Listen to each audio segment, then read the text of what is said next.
Ngayong buwan ng Marso, isa sa mga ginugunita at binibigyan ng pagpapahalaga ang fire prevention.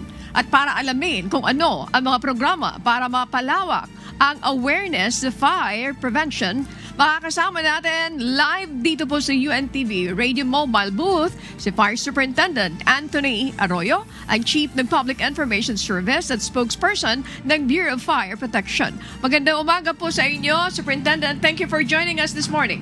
Yes, magandang umaga rin po, Mama Ani, at sa lahat po ng sumusubaybay ng Hataw Balita ngayon, no, ang aming katuwang sa aming adhikain at para maging isang ligtas ang ating bansang Pilipinas. Maraming salamat po. I understand the Bureau of Fire Protection has officially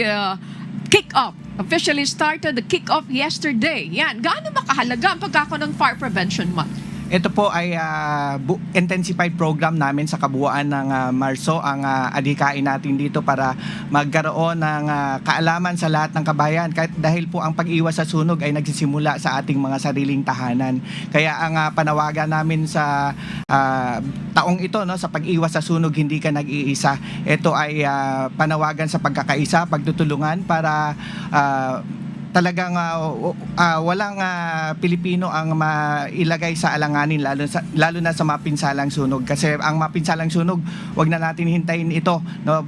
Kumilos na tayo bago pa mangyari ang anumang mga sakuna. Okay, bakit nga ba ito'y tinataon lagi sa buwan ng Marso at hindi ito ginugunita sa ibang mga araw at mga petsa? Opo, nagkataon lang po na ang Marso ang siyang diniklarang Fire Prevention Month ng ating dating Pangulong Marcos Sr. way back 1966, no?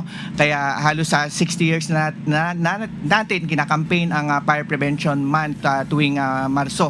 At tuwing Marso din ay alam natin na medyo transition na from cold season to warm season. Kaya ang Marso po ang siyang ayon sa datos din namin na tumataas ang insidente ng sunog dahil na nga po sobrang tuyo na ng paligid at mas maraming gumagamit ng mga iba't ibang electrical appliance. Kaya isa po sa mga factor na kung bakit sadyang tumataas ang insidente ng sunog Marso hanggang Abril. Okay, patuloy po niyong ginagawa itong information drive to create public awareness. Ano yung mga programa na naka-line up ng Bureau of Fire Protection ngayong Fire Prevention Month? Kahapon po ay nagsagawa tayo ng kick-off sa buong Pilipinas. Respective region, city, and municipality po ay nagkaroon ng simultaneous kick-off, no, sa pamamagitan ng motorcade, no, yung mga fun run at iba't iba pang programa. Ito po ay hudyat na nagsimula na tayo sa ating intensified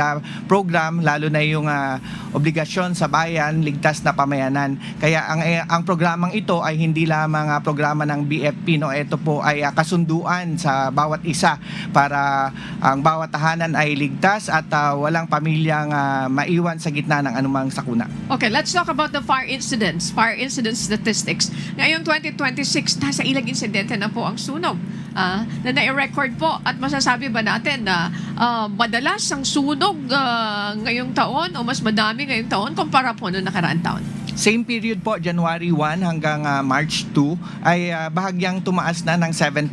Ang ibig sabihin niyan, last year po ay meron tayong 2,653, no, sa hanggang March 2. Pero compared sa ngayon ay meron na tayong fire incidents na 2,849. Kaya 7% po bahagyang tumaas. Kaya patuloy po ang aming talagang walang patid na ginagawang mga fire safety education, seminars, drills at komprehensibong programa sa kabuuan ng Marso patungkol nga sa obligasyon sa bayan, ligtas na pamayanan. Okay, Superintendent Arroyo, ano yung mga pangunahin na sanhi ng sunog?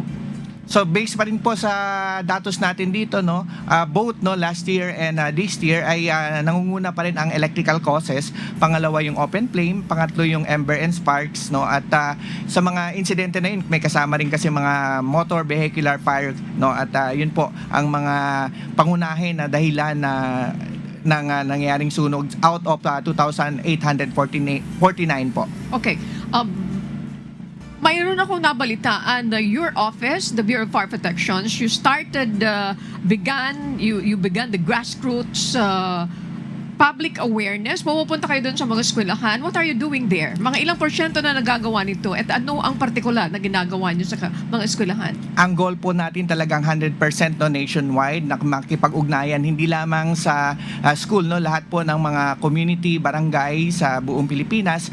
Ang tinitingnan natin diyan ay yung lalo na mga fire-prone area, no, at hindi lang naman ang education natin ay patungkol sa sunog. Kahit ano pong sakuna o emergency na pwedeng mangyari ay ginagawa natin doon sa mga community, no, at gumagawa rin tayo ng mga community fire auxiliary group para sila mismo ay may kahandaan at may kaalaman at may kakayanan paano nila iligtas ang mga sarili nila sa community in case na magkaroon nga ng sakuna, lalo na pag sunog ang pag-usapan.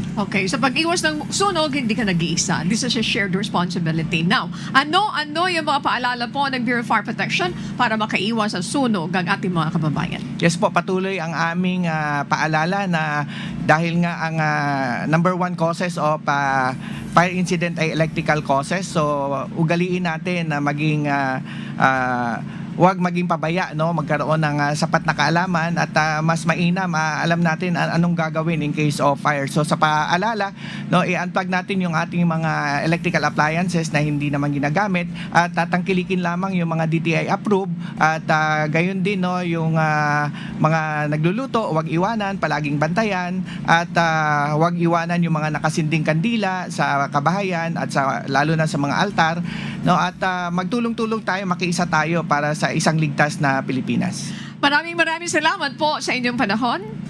Fire Superintendent Anthony R. Arroyo, ang Chief ng Public Information Service and at the same time, the spokesperson ng Bureau of Fire Protection. Yes po, maraming salamat din, Mama.